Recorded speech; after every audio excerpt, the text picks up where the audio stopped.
And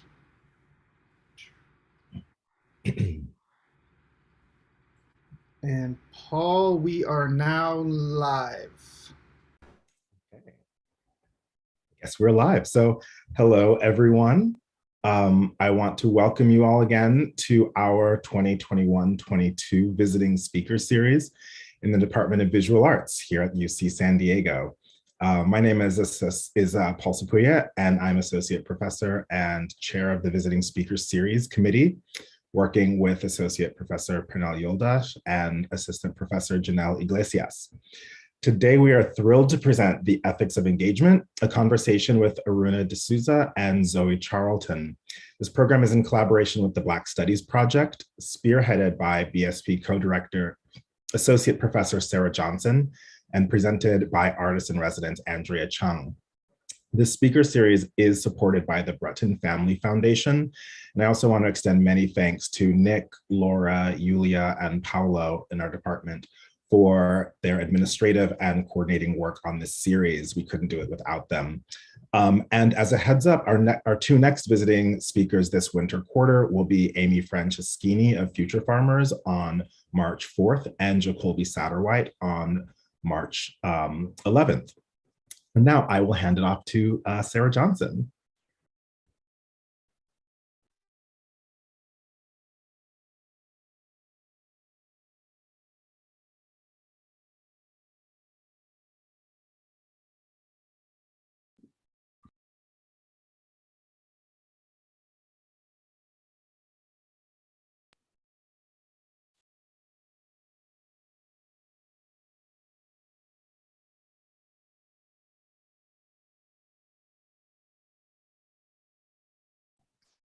Sarah, you're muted.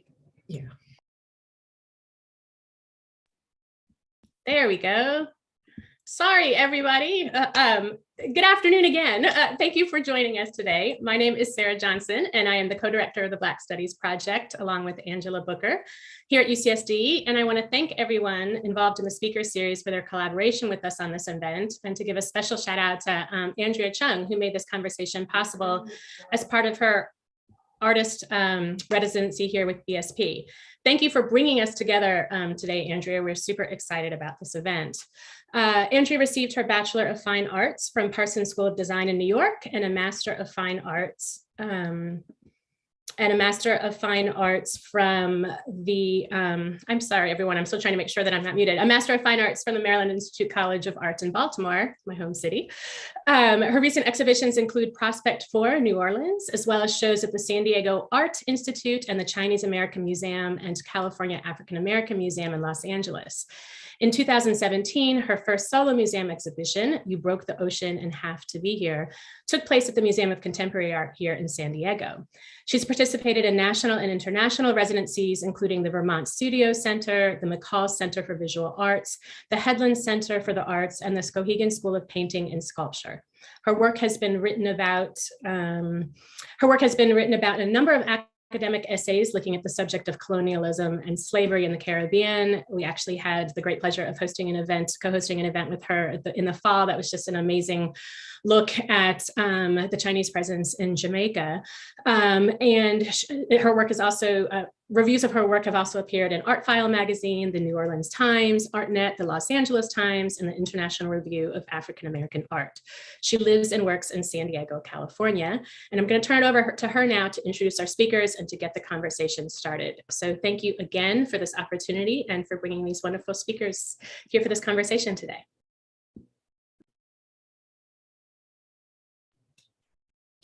Hi, everyone. I'm very excited to introduce these two amazing women, Aruna and Zoe.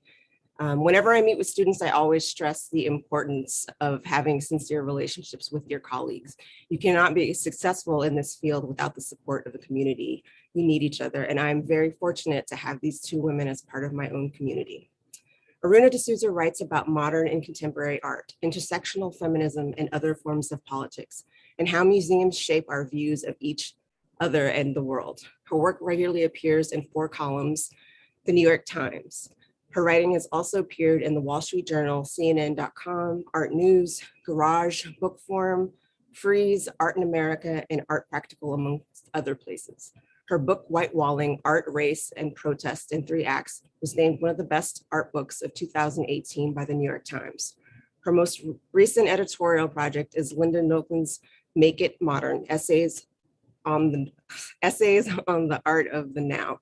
She is editor of Lorraine O'Grady's Writing in Space 1973 through 2018, and is co-curator of the retrospective of O'Grady's work, Both and, which opened in March 2021 at the Brooklyn Museum, and is traveling across the US.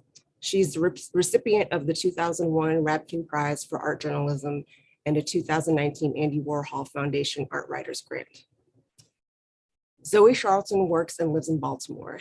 She creates figure drawings, collages, installations, and animations that depict her subject's relationship to the culturally loaded objects and landscapes. Charlton received her MFA degree from the University of Texas in Austin, and participated in residencies at Art Pace, McCall Center for the Arts and Innovation, Skowhegan School of Painting and Sculpture. Her work has been included in national and international exhibitions, including the Delaware Contemporary, the Harvey B. Gantt Center, Crystal Bridges Museum of American Art, Studio Museum of Harlem, Contemporary Art Museum in Austin, and Art Base.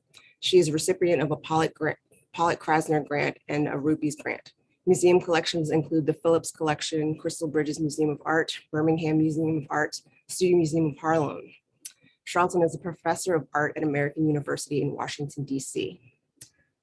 Zoë Charlton co-edited a book titled Out of Place, Artists, Pedagogy, and Purpose, which presents an overview of the different paths taken by artists and art collectives as they navigate their way from formative experiences into pedagogy. Ladies and gentlemen, Zoë and Aruna.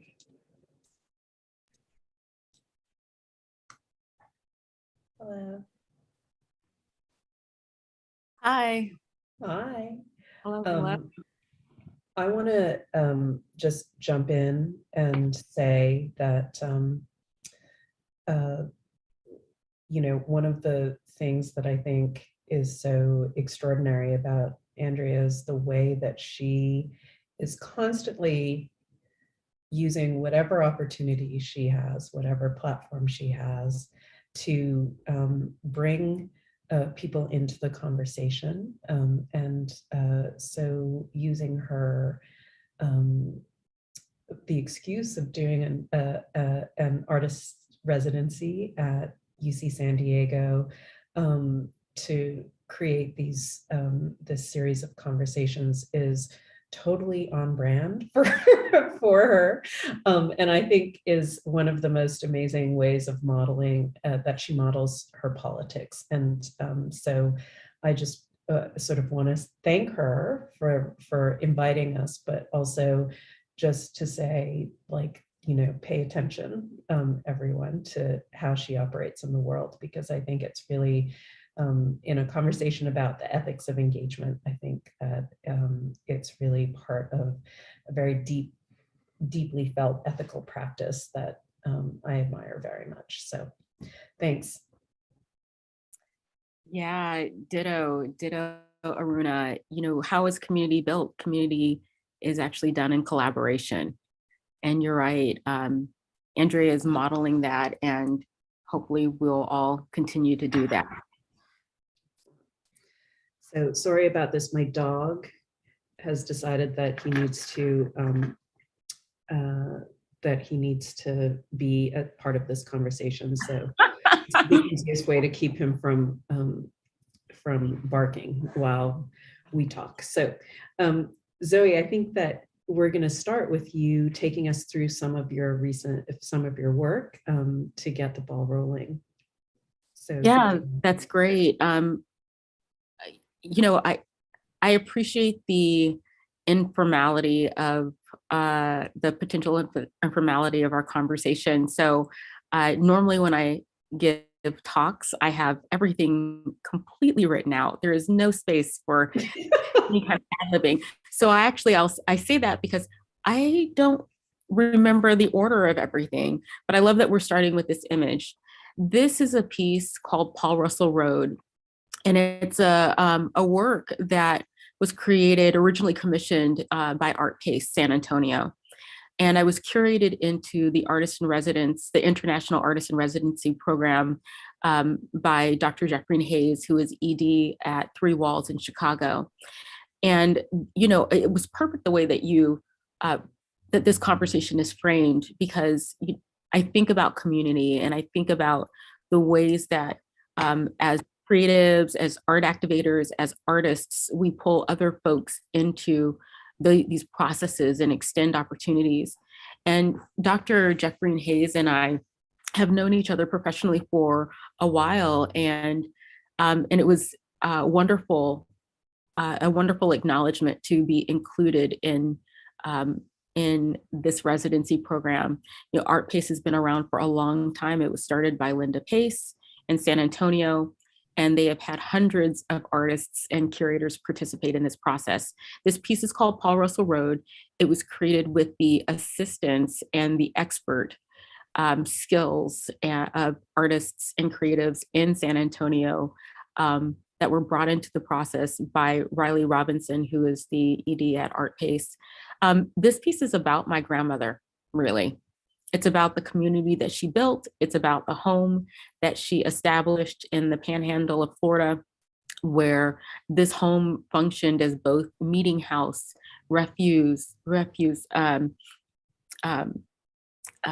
home, etc., for so many people, including her family, but people in the community. When she passed away in the mid 90s, her children sold the property, and it was purchased by a developer and is now a gated community in an area of Tallahassee, Florida, that was considered the country. It's no longer the country, and it's it's a coveted section of the city. It was a coveted piece of land. And what I did is I turned the house upside down and put examples, or put tiny model train houses on the interior of it to really speak about gentrification and also the loss of homestead. And this, so the show itself is called Homestead. This piece is Paul Russell Road. And what is the next slide? And I love this slide. Not only does the one before, which is, you know, everyone wants an excuse to use a drone, a drone camera, but this one, because it really does underscore the scale of this home. It is about, I think it's a half size model of her house, and it barely fit within this space. This is the gallery at Gettysburg College. This work was curated into the show called The Domestic by Sharon Egan, who is the director of the gallery space. And it's flanked by collages that are really about her, about my grandmother. Can I ask you something, Zoe? Looking at that house and the form that it takes, it feels like, when you look at it from the drone view, it feels as much like a ship as a house. And I think a lot about that, and about the form of the ship, and about the hold of the ship, but also about, you know, when I first looked at it before having the context, the first thing that came to my mind was Katrina, and the way in which it's gentrification, but also a kind of environmental, right? The kind of ways in which Black communities especially are being hit by, like, climate change, and you know, the kind of unequal effects, I guess, of environmental disaster in the States. And I wonder if any of those things were going through your mind as you were conceiving the piece. Well, definitely the relationship between the shape of this object, the belly of it, is very much like a ship hull. Yeah. And I was thinking about that. Some of the earliest pieces that I made referenced the diagram of ship hulls, of enslaved bodies, people in the belly of a ship. Yeah. So I was definitely thinking about that. This is definitely boat-like, for sure. And when it's in the context of this other work, which is part of the Compromise series, it does refer back to the land. What we understand is that the way that land is treated is the way that people are treated, right? There is a direct correlation between how much we value or not value particular tracts of land and the people that occupy it, or of course, people who are considered less valuable onto those tracts of land, out of sight, out of mind. And so there definitely are relationships between those two, those ideas. Yeah. And so these are examples of the larger collages. And so they measure, they're pretty large, they're substantial. They range from about 110 inches tall to 120 and about 70 plus inches wide. The one on the left is called The Country, a Wilderness Unsubdued. And the one on the right is called Meant for the Homebred. And Meant for the Homebred is the one on the house, is with the house, which is the house that is in the installation as well. I'm obsessed with my grandmother's home. And the titles of all of these works are excerpts from Frederick Douglass's 4th of July speech, July 5th speech, actually. And I love that speech. I read it every year, the same time every year. And the reason why is that that speech reminds me of my grandmother and the sheer audacity that she had to make a way, determine the path of her life within the constraints, the social constraints and the economic constraints that she was burdened with, right, challenged by.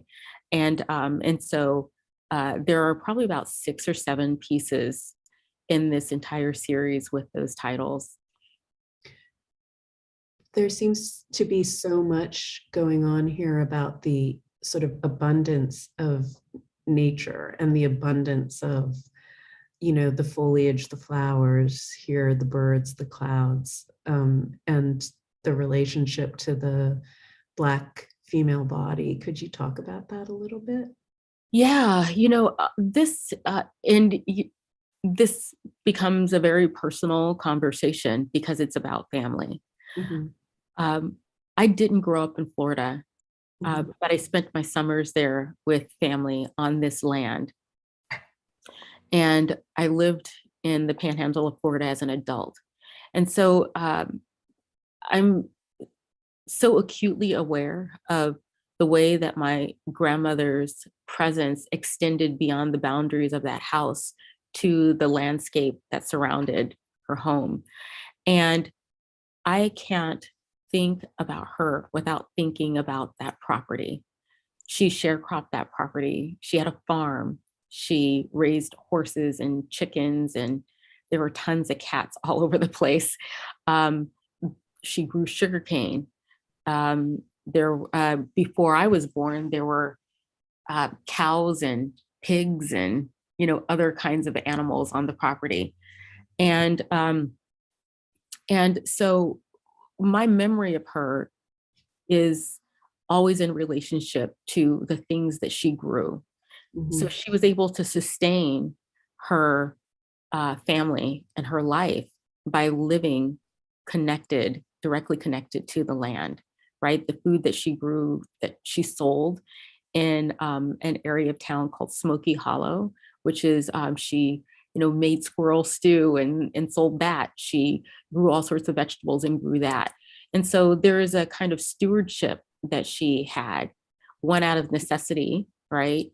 And one of convenience, so that there was no separation between who she was and what she did on that property. It's so interesting too, because I mean, obviously the work comes out of this very personal history, but it connects with so many things that we're sort of starting to come to know, or starting to come to perceive, right? Like, you know, in the US, especially the idea of farming or relation to the land has been ideologically very much tied to whiteness, right? Like the farmer as the, you know, and middle America as this white kind of place, the farmer as a white, usually man, right? All of these things. And yet, if you think about historically, who's farmed this land, right? It's been historically, I mean, African Americans were the first people farming the land, not always of their own free will. I mean, obviously, right, under the conditions of enslavement.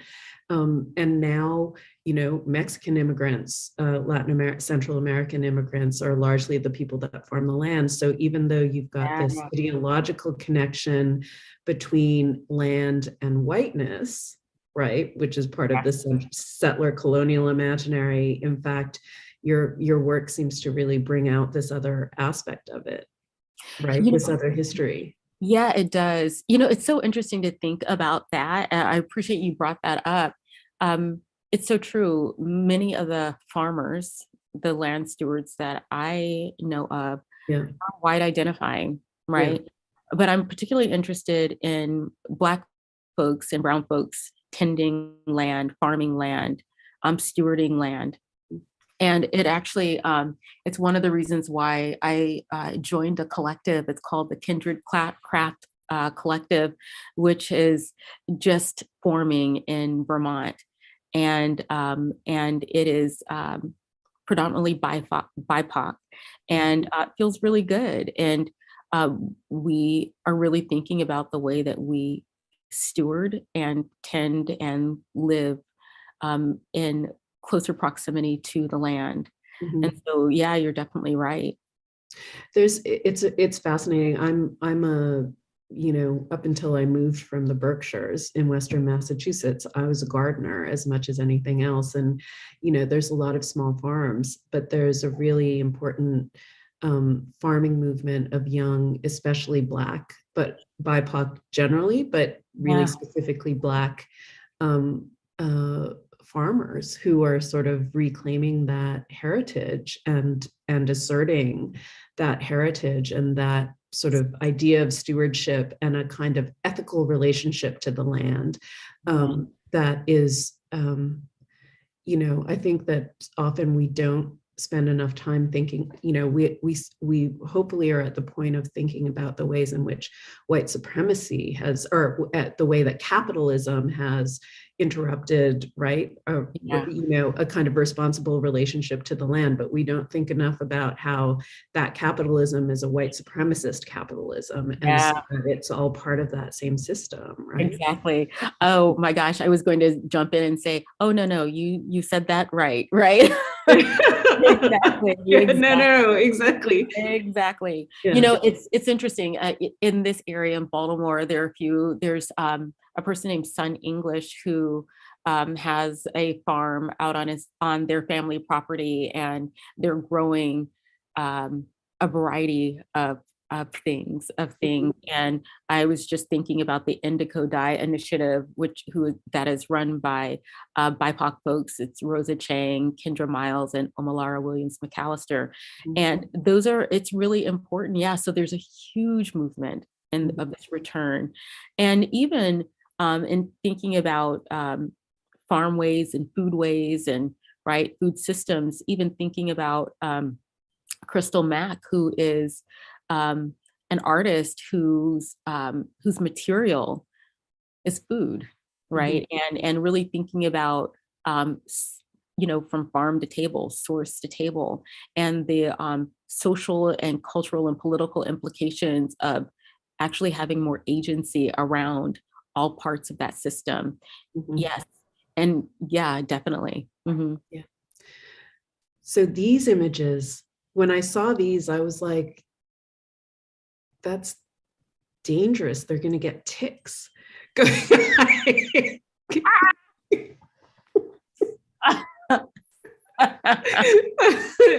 me about these. I think it's so fascinating to combine these sort of classical nude figures with this really contemporary, or you know. Yeah. Tell me about these images. They're so interesting. You know what?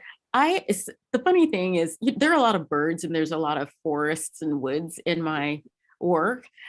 you would not catch me in the woods. I like to, look at it at a distance. I enjoy it. I like being in it as long as I have an enclosure. So I'm really afraid of ticks. Bubble girl. I am a Girl bubble. No pretending there. But yeah, and the other thing, Aruna, that I always say is I feel often, I always say I'm a figure drawer. That's what I do. Yeah. And anytime, any other kind of work that I do, it's always through the lens of drawing or what drawing means. That's pretty conventional. I mean, if the body is in here, the first thing that I want to do is just draw that person. Yeah. And I'm notorious for seeing someone out in the world and just saying, hey, why don't you come pose for me? It's a little too much, but like this piece is, first, I have to say that this is a person that I have worked on and off with for almost 12 years. Mm-hmm. Desi Stewart is someone who is dear to my heart and who models for a variety of institutions in the area. But this piece is specifically about Kululu, who is Henry Morton Stanley's. He has a lot of different ways that he's described his adopted son, his subject, his all the things that we can imagine. And this was in the mid to late 1800s. Henry Morton Stanley was a white explorer, writer, etc. But Kululu was basically given to him, a young Tanzanian boy. Kululu died around age 13 when his canoe, his boat, his capsized while going across Victoria Falls, and I wanted to envision Kululu as an adult, what he may have looked like, what he may have been carrying on his back. And so on one side, he's really carrying images that I imagined were part of his travels, right? And the other one are kind of imaginary of the Tanzanian landscape, with figures in the background that are symbolized by the masks. So he is both subject and object in these. And he, in one hand, is the product of the times, right? He was colonized, right? And so this work speaks to that. But what might he have been thinking about, living like? What was he burdened with? And so I was really just thinking about how I could load his backpacks up. And on the left-hand side, he has an old brown military bag, that is, sort of I think it's from the 30s, actually. So this is way after he was, lived. And on the right is more of a contemporary backpacker's, journey bag, this sort of big collapsible bag or expandable bag. But this one was really exciting because it was the first drawing or installation where I really thought about how to use this wall, where everything came off of the page itself. And this was at the Baltimore Museum of Art for the Sondheim Prize. And I have to say, I'm sure everyone at the museum probably hated me by the time I was done. I'm sure not, but wheat pasted to the walls because I did not know how to get it onto the wall. So I wheat pasted it. There's glitter all over the floor because parts of it has, oh my God. Glitter in there? There's glitter on some of that. And so, okay, they hated you for the glitter, I'll tell you that. Oh my God.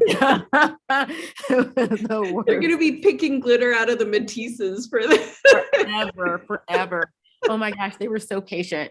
But my God, I'm sure they were secretly walking back to their office cursing me out. I find this, there's a couple of things that sort of jump out. One is this idea of the historical subject's displacement, right? From Tanzania to the States, and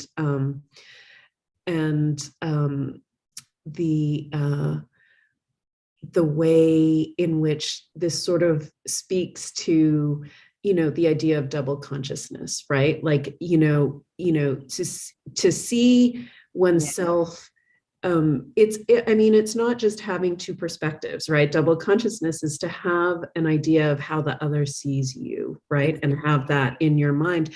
And so I think that I'm fascinated by the figure that's on my right, and the way in which the African masks stand for these people, and the way in which that those sorts of in the Western imaginary, right, that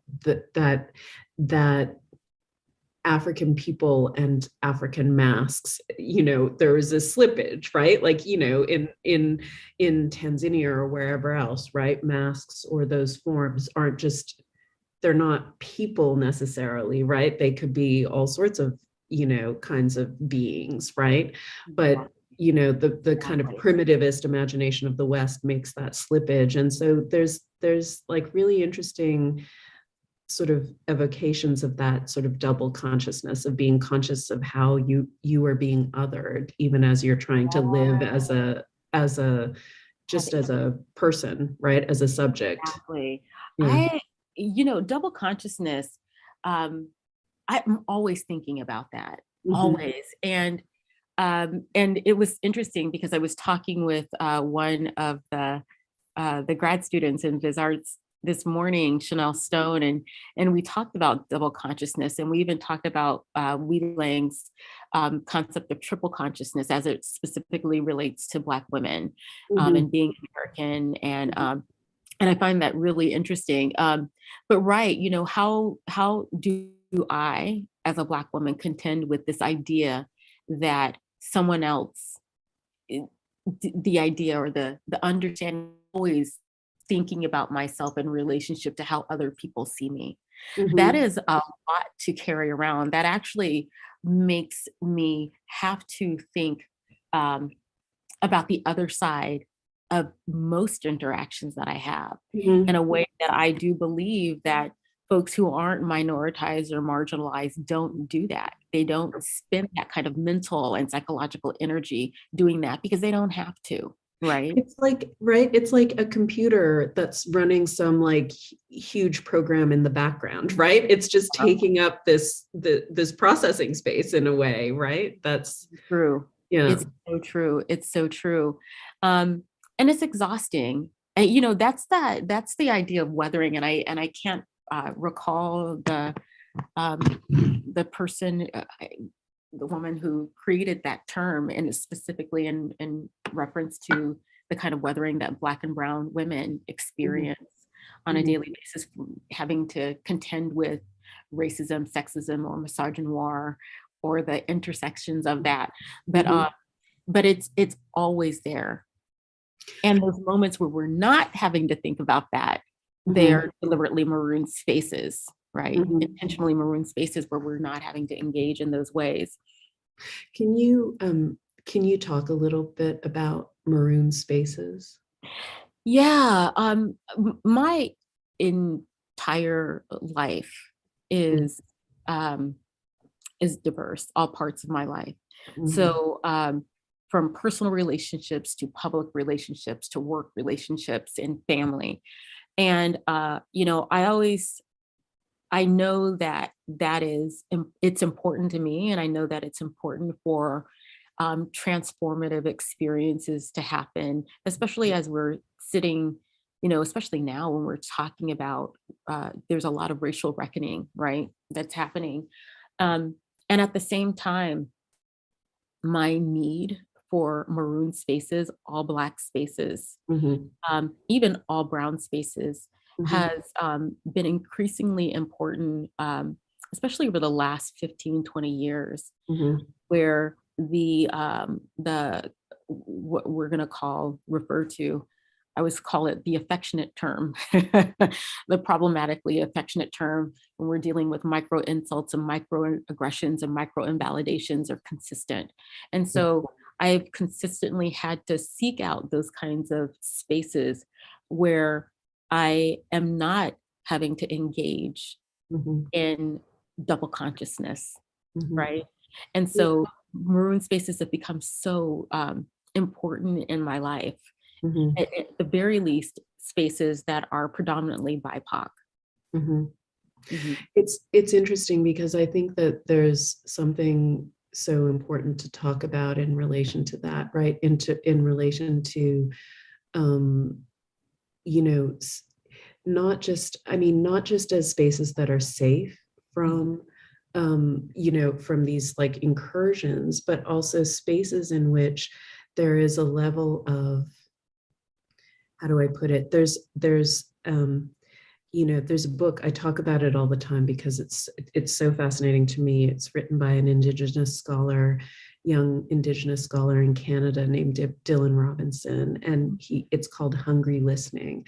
And he talks about the ways in which, you know, in order to protect a community's knowledge from extraction, right, by the dominant culture, by distraction and disempowerment by the dominant culture, there have to be spaces in which you can discuss culture, you can discuss things away from the white gaze, right? And so he does this beautiful thing in the book where he says, you get to page 75 and he says, okay, anyone who's not part of these communities that I'm talking about, please skip forward to page 135. And there's this whole section in the book where he enacts this moment of saying like, okay, this now is like a space where, you know, and you have this, you know, the reader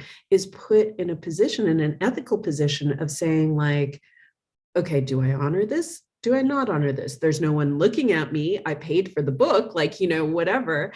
And then you do what you're going to do. And so, you know, I, of course, you know, like skip forward to page 135, and I don't know what those pages in between say, but, you know, Dylan, the author is Dylan Robinson, and the book is called Hungry Listening.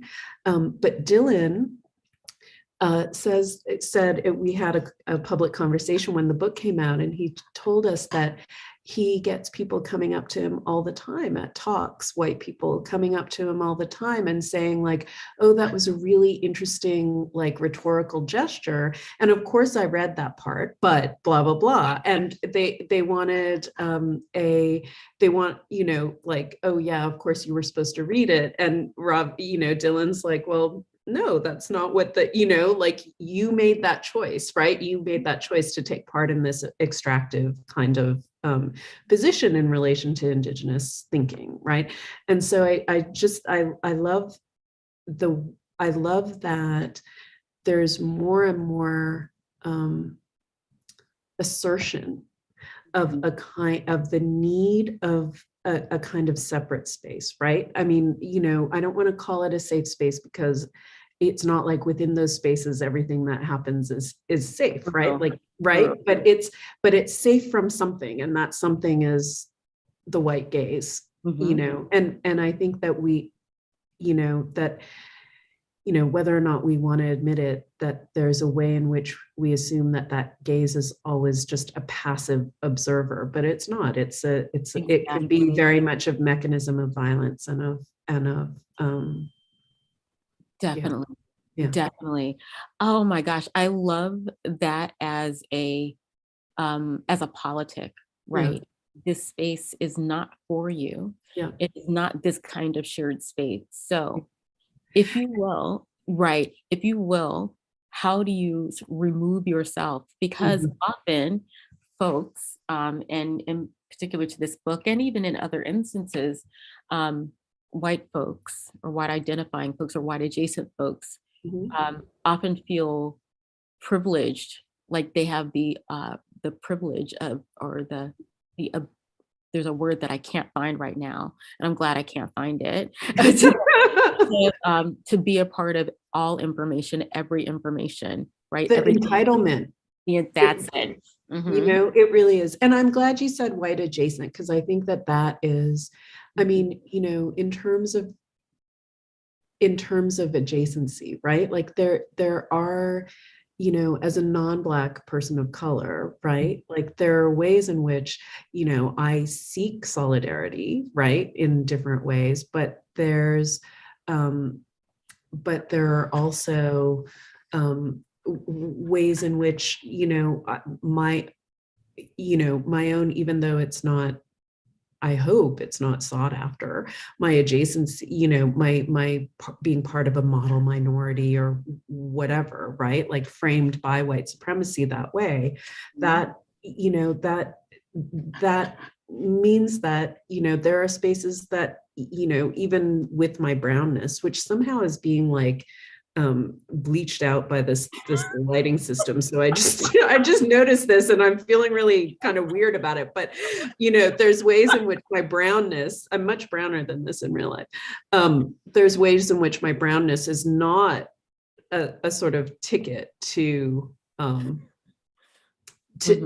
access spaces. And I think that for those of us who are non-Black POC, we have to be really conscious of that, and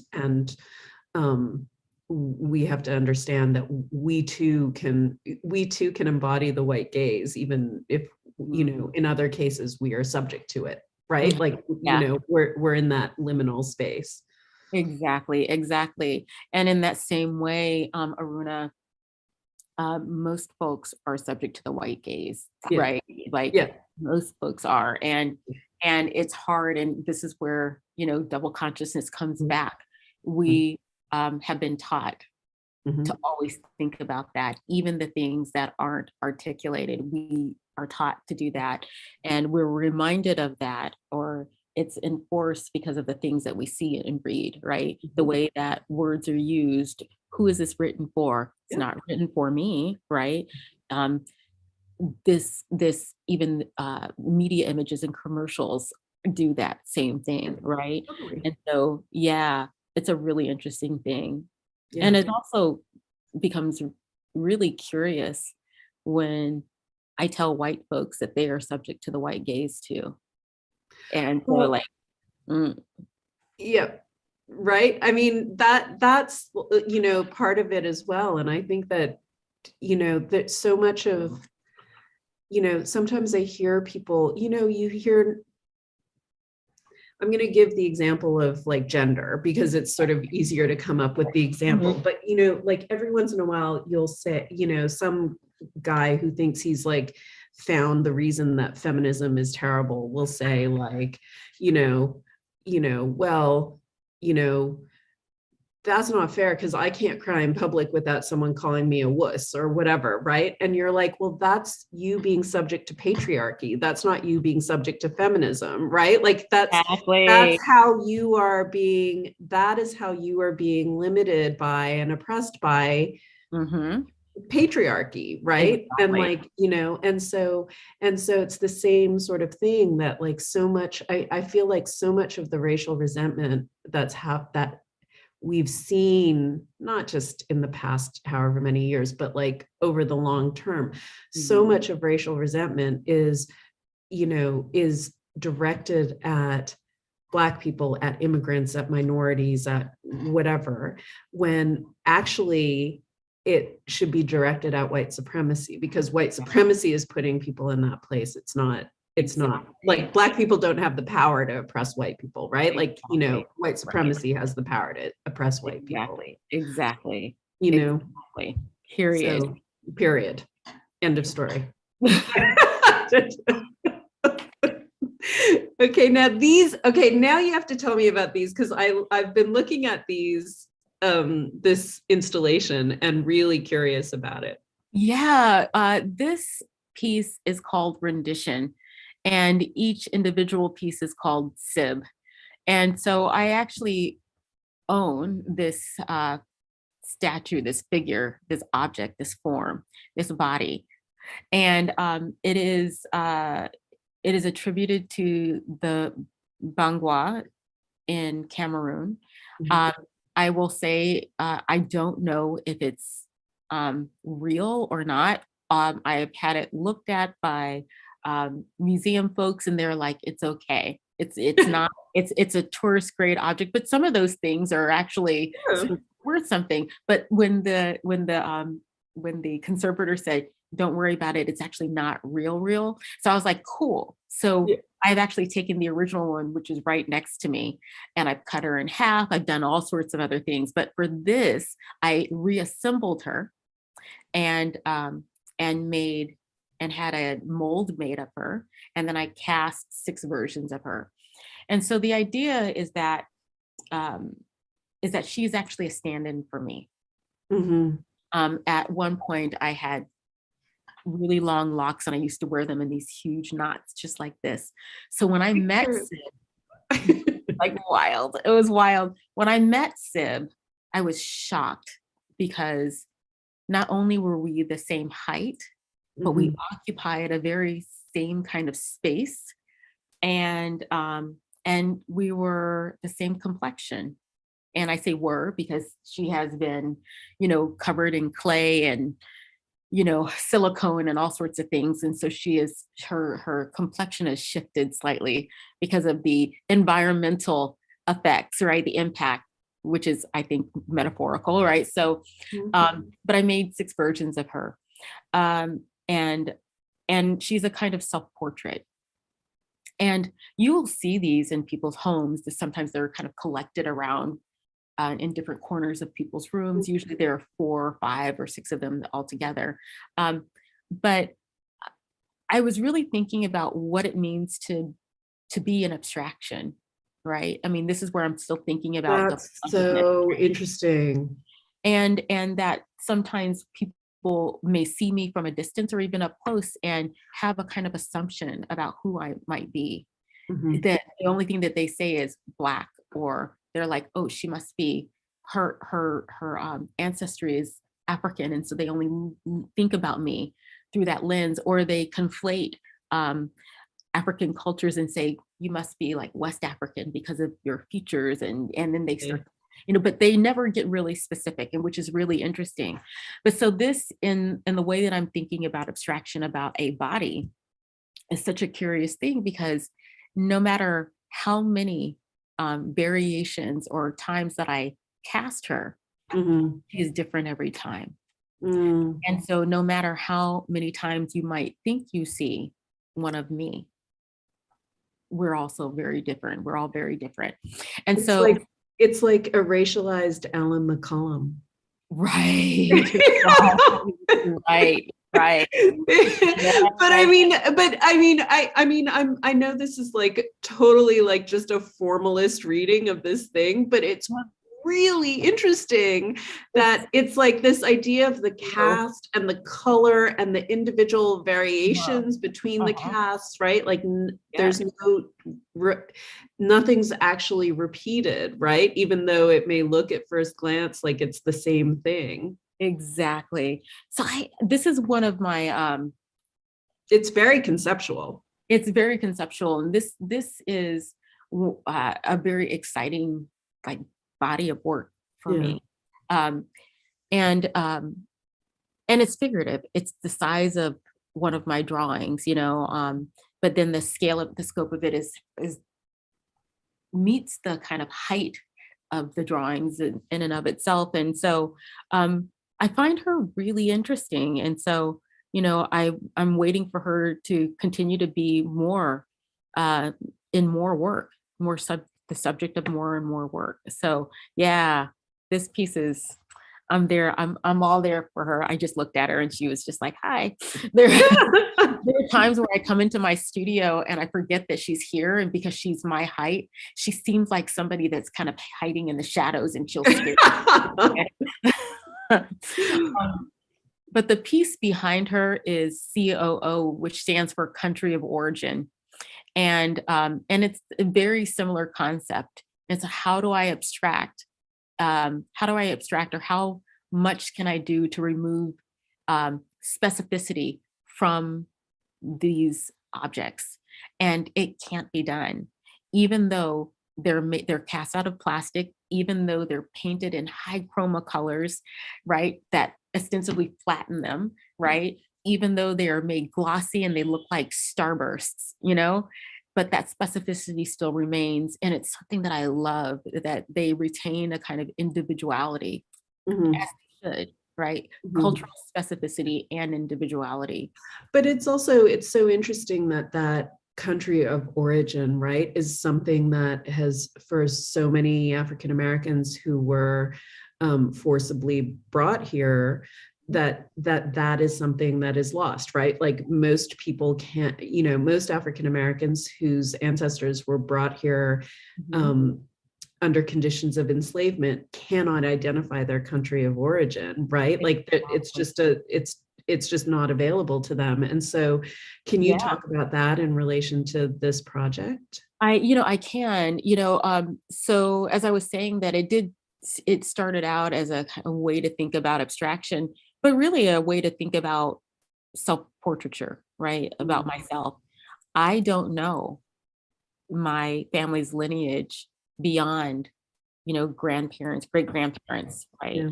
And so, and I was thinking, well, what is my relationship to these objects and what is my relationship to this history, right? And so, and to a continent. And so even my familiarity with some of the histories of some of the countries on the African continent, it really does not bring me back to my specific ancestral lineage. And so, well, until 23andMe. Okay. So, right. And so we know ourselves when we can name our origin stories. There's something so beautiful about that.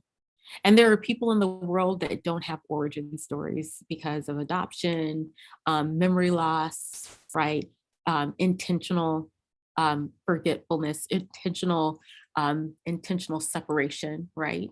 But I'm thinking about that. I think about an origin story. And so, and I think that even that is an abstract concept, right? It's interesting because my family, the roots of my family are in what is now Pakistan, and the sort of historical cataclysm of Indian partition that was sort of, triggered by the British, really caused by the British, has meant that the place of origin is lost to us, and those histories are lost to us, and the trauma of partition meant that, in my family we have really no stories of what happened before. What happened before, in that country, grandparents are and who great grandparents are and all of that. Or not my grandparents, but their parents and generations before. And I think and one of the things that I've always been struck by is in my family there's not really an effort to trace those origins. There's a kind of willed forgetting because that's how people have dealt with it. But one of the things I'm continually struck by, especially when I look at the work of a lot of artists, is how many African Americans have really taken up genealogies and tracing family histories as part of this idea. And actually, Andrea, I was hoping that you would jump in because I know that you've been doing a lot of that kind of work as well, in terms of, getting into archives and tracing those origin stories. And I really appreciate you saying, tying that, that search for origins with a kind of claiming of a sort of subjectivity, right? That white supremacy really wants to deny you. Andrea, are you there? There you go. Hey, hi there. Well, for me, it's definitely a lack of access to things. In particular, my grandfather, he came to Jamaica when he was 17. So there's absolutely no trace of his own family. That I managed to find, one particular record of him having gone back to China to go find his own family, but it was at a time of revolution there. So the fact that he even was able to escape and find himself in Jamaica was unusual because he was thinking that he was heading to San Francisco, but oops, ended up in Jamaica with no family, nobody, not knowing how to speak the language. And it was very common he's Hakka, which is a very specific ethnic group in China. And, he was fortunate that there were others that he could lean to find some sense of community, but he knew nothing of what happened eventually to his family. So for us to be able to trace anything back is really, it's a huge challenge. Funny enough, I just had a show with a museum in Guangdong, which is where he was from. And the museum was extremely excited to have me show work there and excited that my grandfather was Hakka. And they were like, it's too bad you can't come because of COVID. We would try to help you find where his village is. You got to do that next time. You got to do that. It's unfortunate. But I mean, I look to archives in particular to sort of piece together what I can't extract out of my own family. What you were saying before about the willingness to forget is a huge part of my family's history. They don't want to talk about it because of the past being so incredibly painful. So my generation is like, we want to know, but they won't tell us anything. So we have to do this research on our own, and it's a struggle. So I look at others to see what their histories are and try to piece together some semblance of what my own story could be. Mm-hmm. That is that space of speculation and how we're always thinking about that in terms of the future, but we do that about the past too, out of necessity, right? This is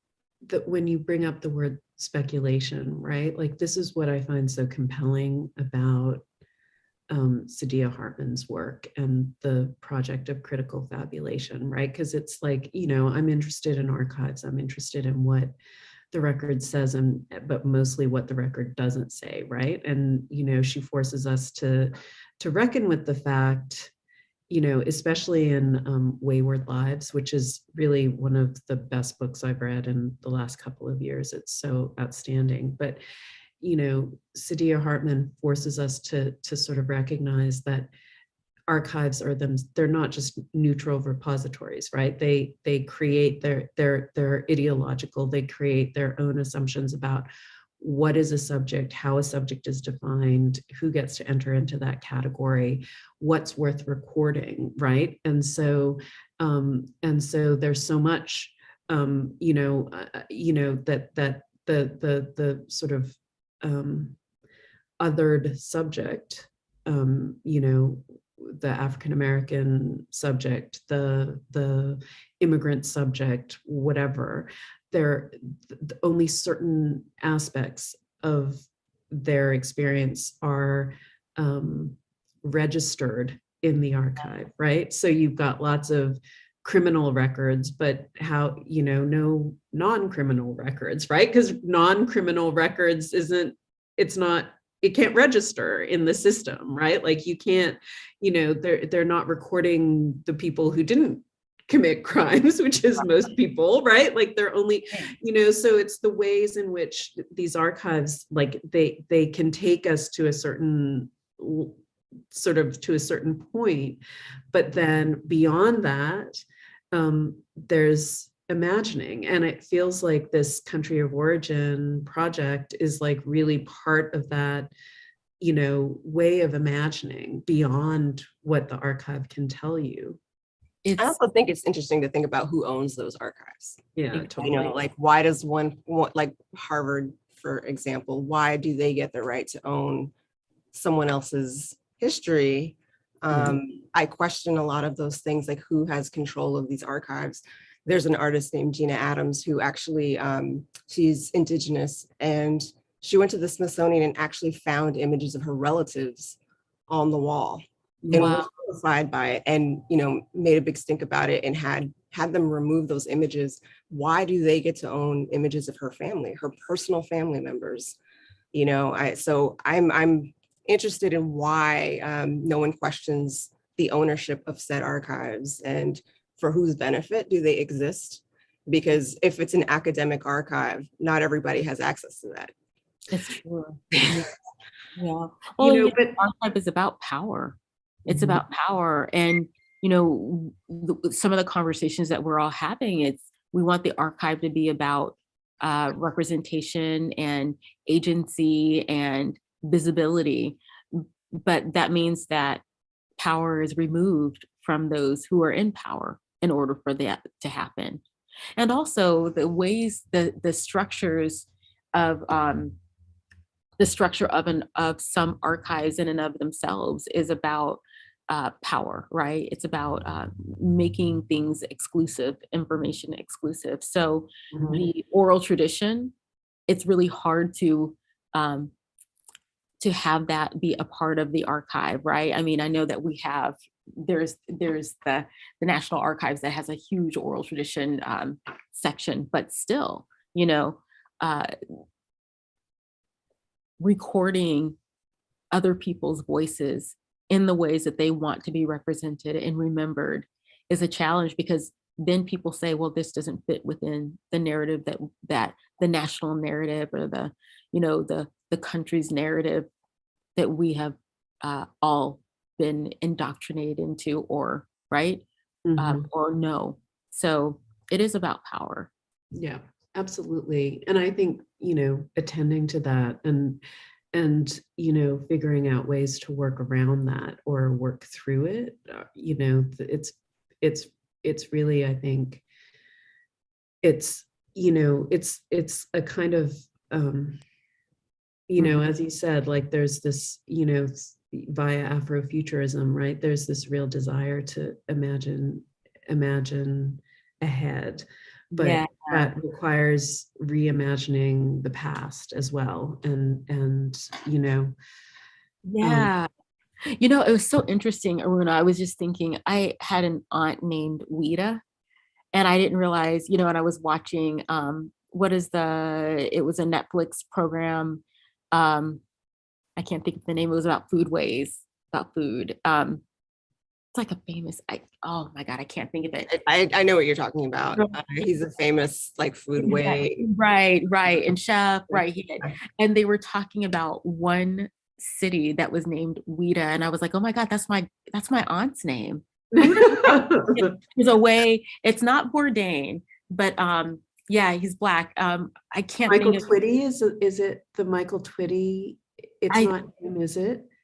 I think so. I can't recall the name off the top of my head, but the thing that made me so surprised, I was so surprised, is that her parents named her after a city in a country. And I was like, I wonder if that was intentional. I'd like to think that I was intentional, right? Yeah. And so that was amazing because it's such a unique name.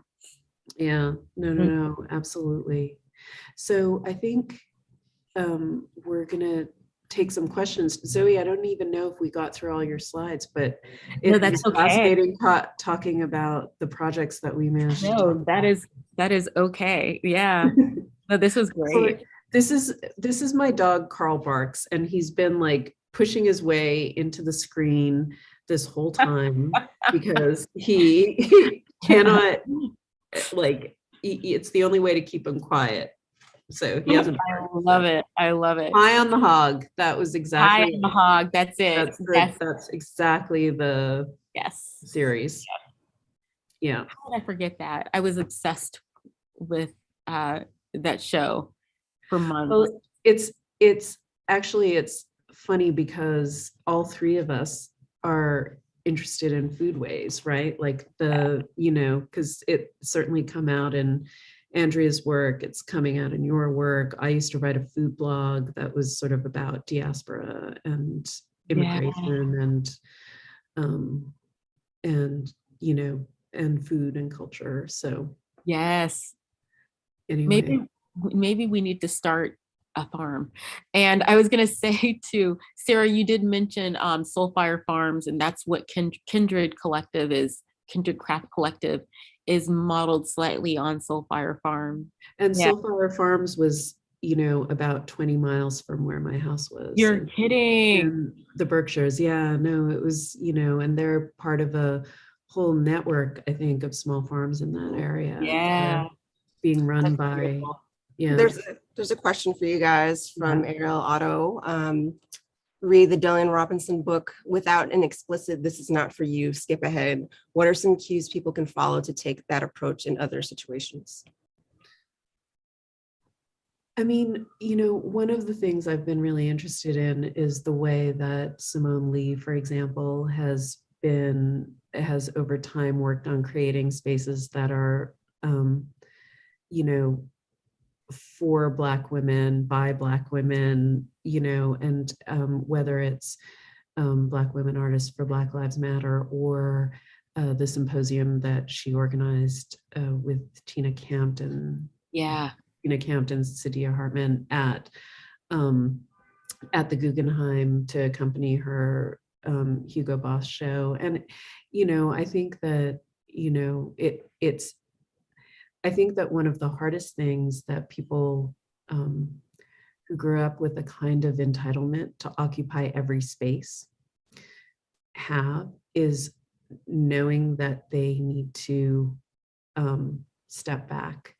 And I remember once long ago, Simone told me a story about a Black women artists for Black Lives Matter event where everyone was asked to show up in white, and someone who wasn't Black, who happened to be dressed in all red, joined the procession. And, and it was, I heard the story and I was just mortified, right? It was the most mortifying thing to hear this story. But I think that the more explicit people are about their need for space and their need for this sort of, that they have a right to that privacy, or what Edward Glissant calls a right to opacity, a right not to be understood, a right to keep part of oneself in reserve, and not opened up to the analytic gaze of the West. I think that is sort of part of asserting a kind of equality that's an actual true subjective equality. Yeah. Oh my gosh. I appreciate that you brought up Glissant and the right to opacity. And that is huge, because the right to opacity is very different than secrecy, and it's very much about privacy, and it's about respected privacy. That is massive, and it's really hard for people to accept that. Especially, you're right. People, mostly sort of white folks, have been cultured to believe that they are able to occupy every space in any space, in any body, any history. But I would also add, I would also like to add, is if it's just about curiosity, entertainment, or derailment, then this space, you cannot be in that space. Yeah. Do it, right? Yeah, absolutely.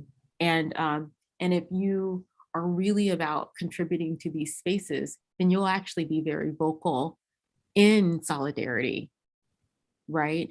Or you will be very vocal in your silence to support, and you will find other ways and other spaces to do that in, that require your body and your voice. That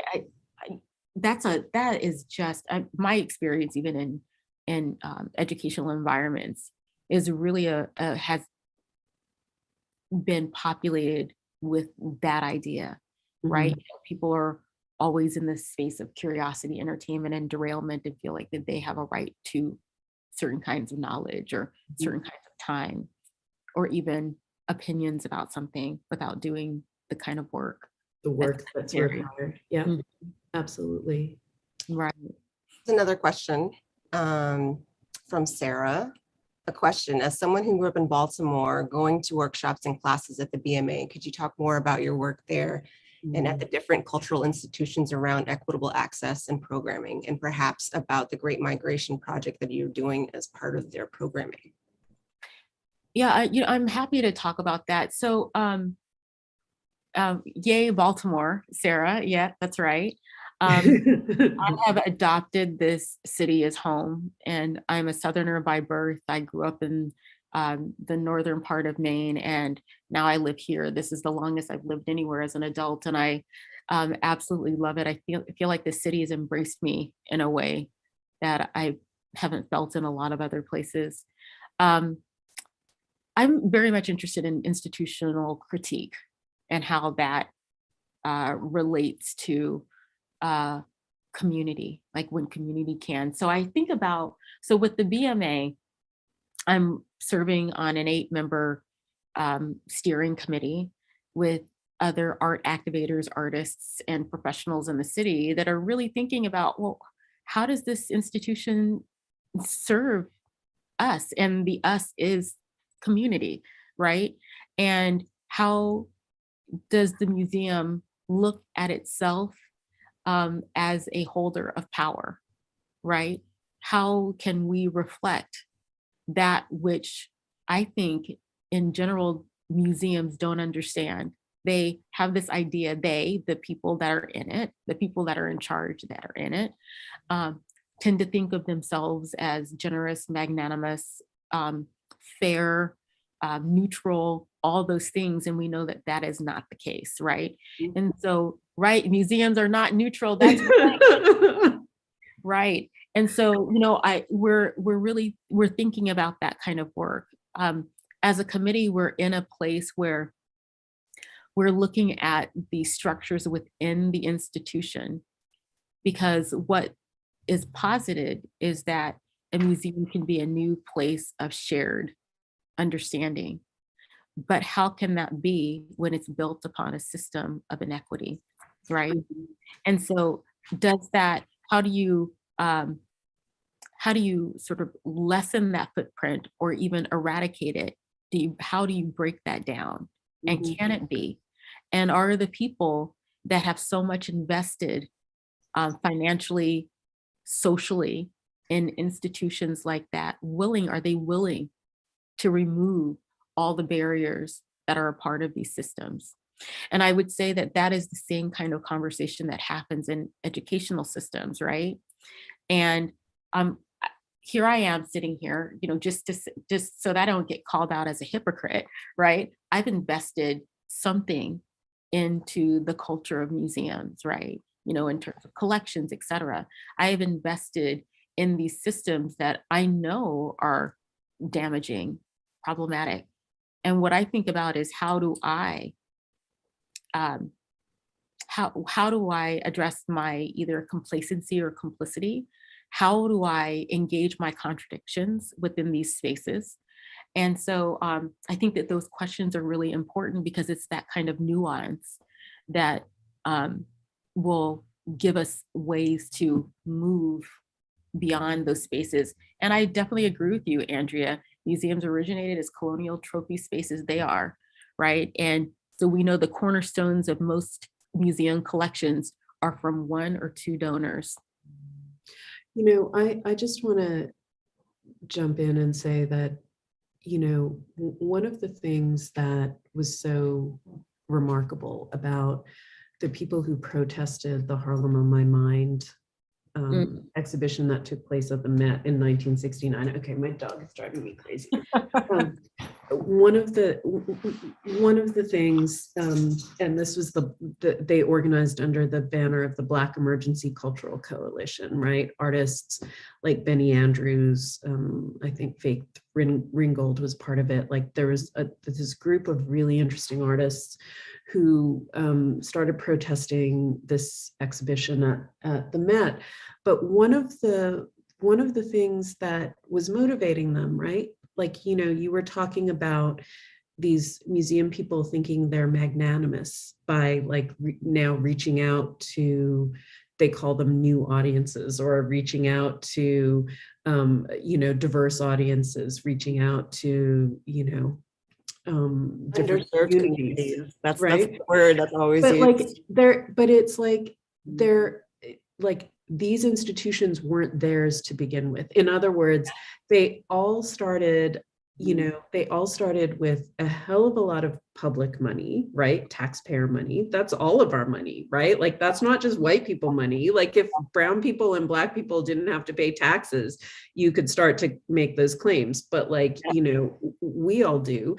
And even when they started with the private money of individuals, the, you know, individual millionaires back then or billionaires now, that money was made off the backs of, you know, brown and black people too, right? So like that to say like, oh, we're letting you in, they're letting you into your own home, right? Like they're letting you into your own space. And what was so interesting about the Black Emergency Cultural Coalition, they were very influenced by the Black nationalist movements, right? In the, you know, from the late 60s.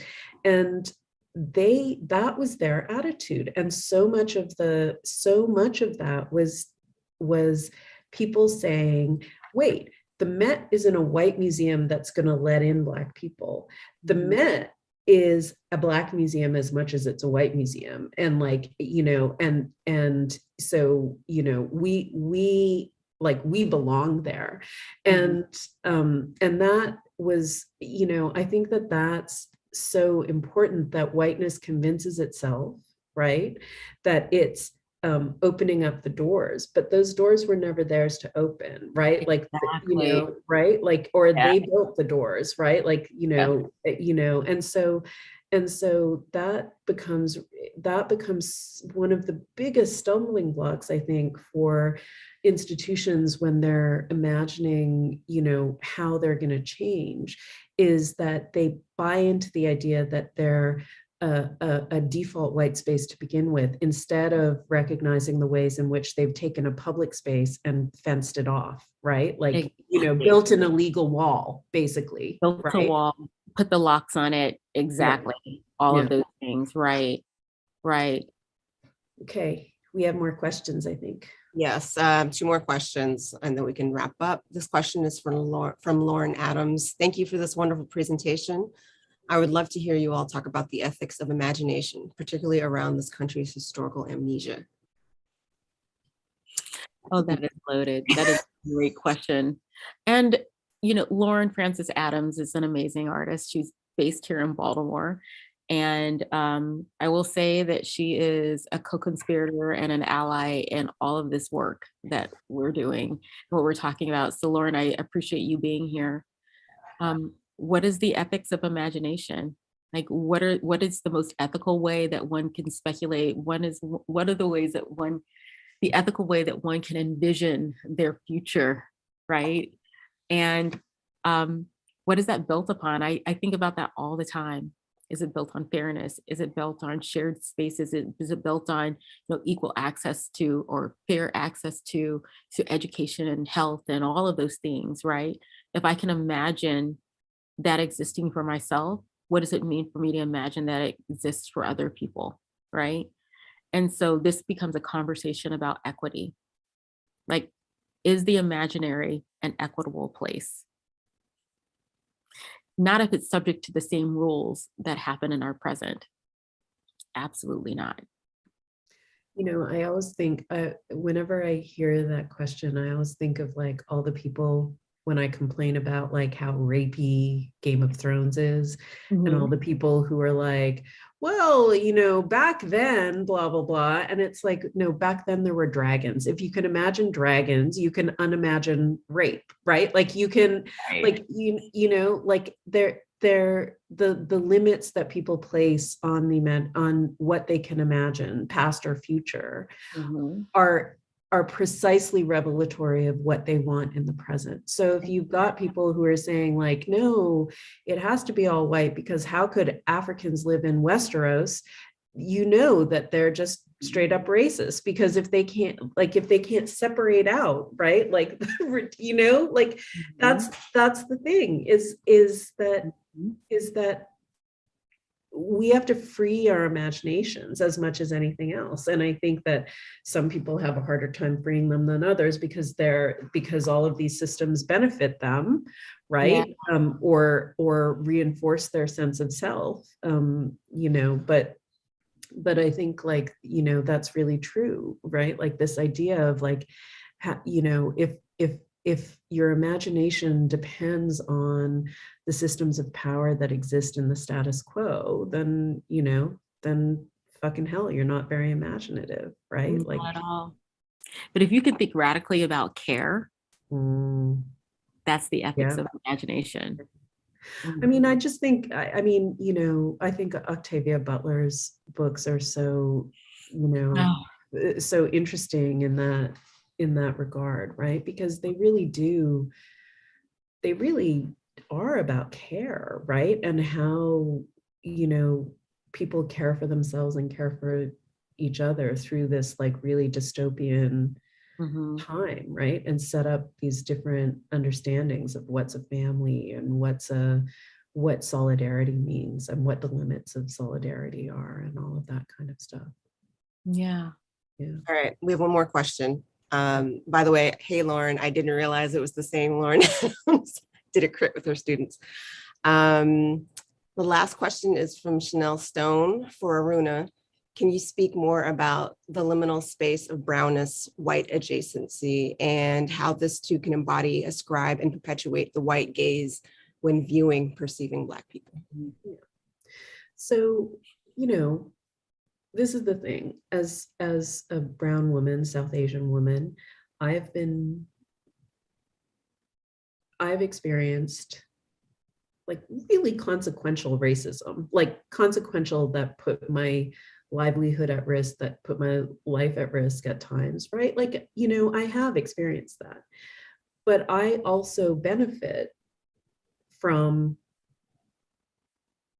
a really pernicious way that white supremacy divides and conquers, right?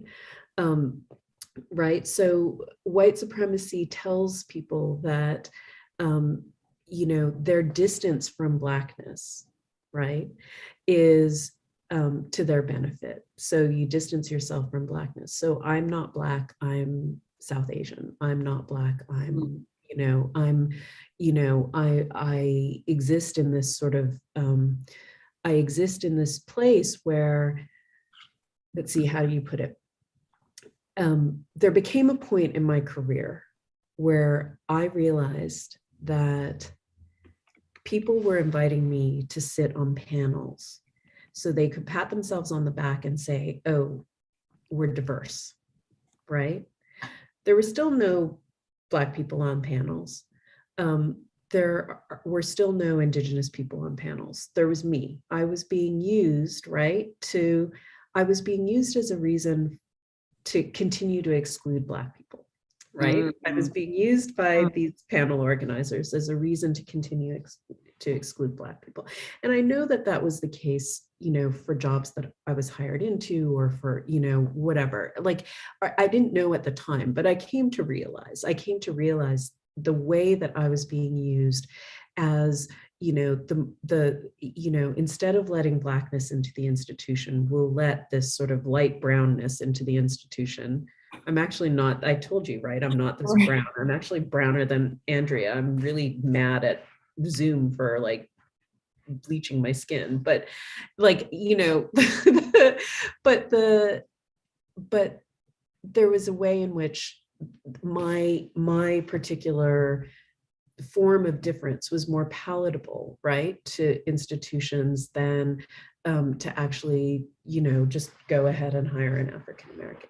And I think that this operates, I mean, even dark, I think there are ways in which institutions, for example, would prefer to hire someone from Nigeria than they would to hire an African American, right? Like there are ways in which this plays out in other ways, right? It's not just South Asians or Asians or whatever.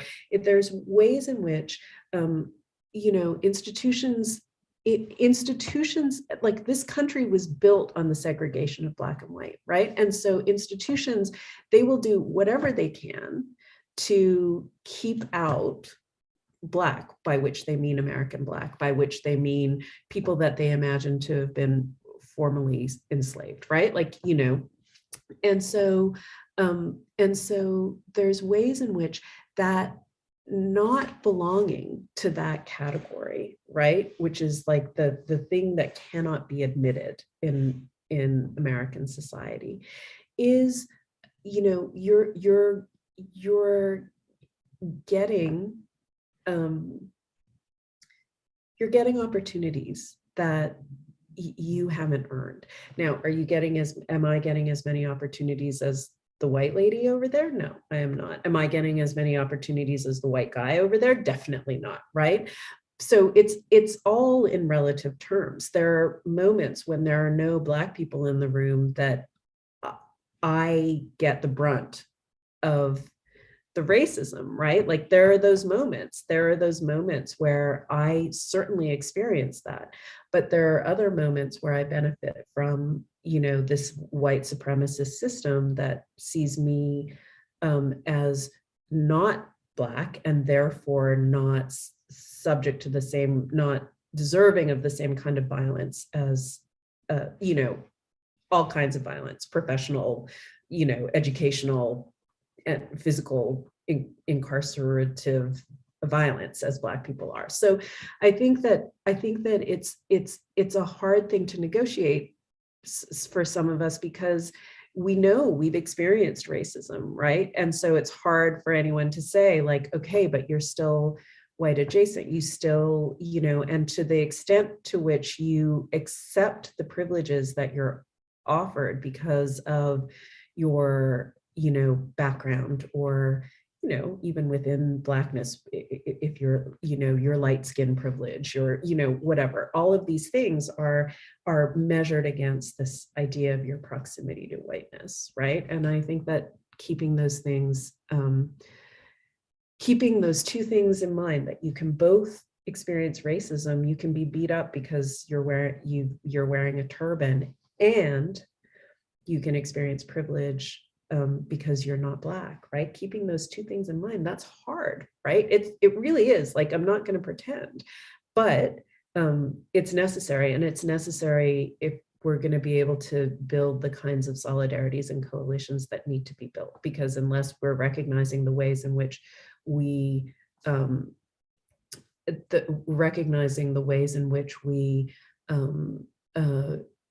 can, despite even our intentions, despite even our wishes, you know, perpetuate this system of racial hierarchy is, you know, crucial. So I hope that answered that question. Thank you, guys. I'm going to pass it on to Paul. You can close up. Can you see me? Yeah. Okay. Wow. I'm just like beaming from just having the, you know, feeling so just like excited and thankful at the graciousness of this conversation. I know that everyone out there watching has been enjoying this as well.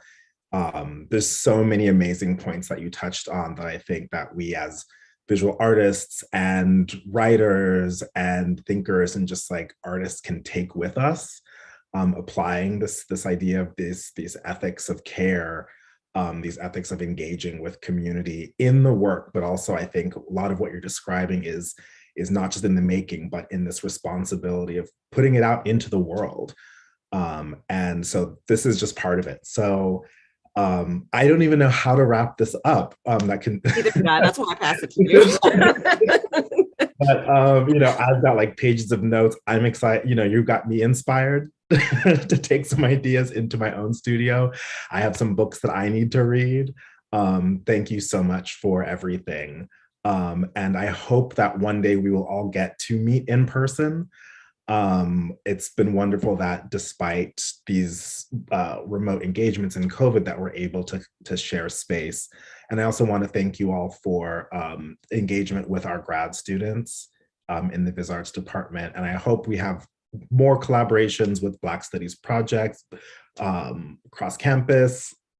So thank you, Andrea. Thank you, Aruna. Thank you, Zoe. I want to say thank you to Sarah and everyone else. Okay. Bye. Thank you. Bye. Thanks. Bye.